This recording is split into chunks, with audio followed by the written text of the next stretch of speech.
in the pews will often tell pastors that they need to keep politics out of the pulpit and cite separation of church and state as the reason. The problem with that is that it comes from a fundamental misunderstanding of the phrase separation of church and state and ignores the fact that Jesus' ministry was inherently political. When people talk about the separation of church and state, they usually think that that means that their faith has to be contained to the four walls of the sanctuary on Sunday morning and must be separate from the way they live their life out in the world. However, that's not what the framers of the Constitution intended. In fact, the phrase, the separation of church and state, doesn't even appear in the Constitution. Instead, it refers to the establishment and free exercise clauses, which state, Congress shall make no law respecting an establishment of religion or prohibiting the free exercise thereof. That means that Congress cannot tell people to which faith tradition they ought to belong. It means that they can't tell people how they ought to worship or how they ought to let their faith inform how they behave in the world.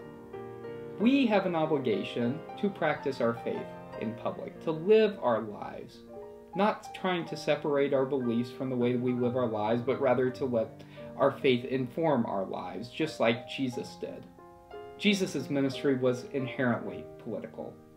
I mean, just think about the two titles most commonly ascribed to Jesus in the New Testament, the Son of Man and the Son of God. Now, people often think that means that Jesus is both fully human and fully divine, but to leave it there misses the weight that these terms originally carried. When Jesus' followers said that he's the Son of Man, they were claiming that he was the Messiah. Now, the Messiah was supposed to be a warrior king who would come in and overthrow the powers that be and reestablish a united kingdom. The Messiah would start a revolution and would rule a new kingdom.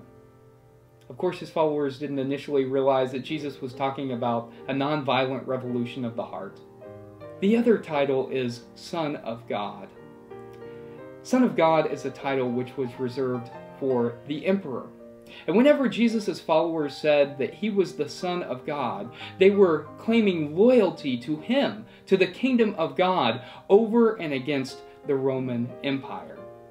They were saying that the God whom they knew through Jesus Christ was their ruler, not the emperor.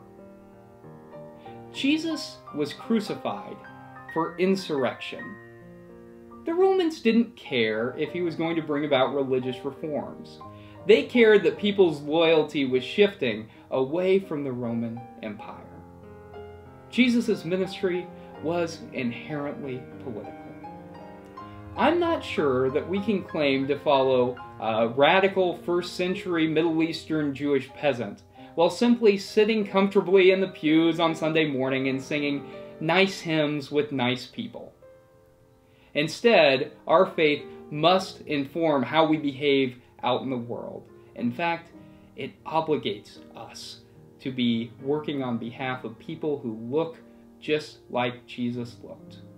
People who are marginalized, people who are living in desperate poverty, people who are suffering from oppression. It's only by working for those types of people that we can truly claim to be followers of Christ.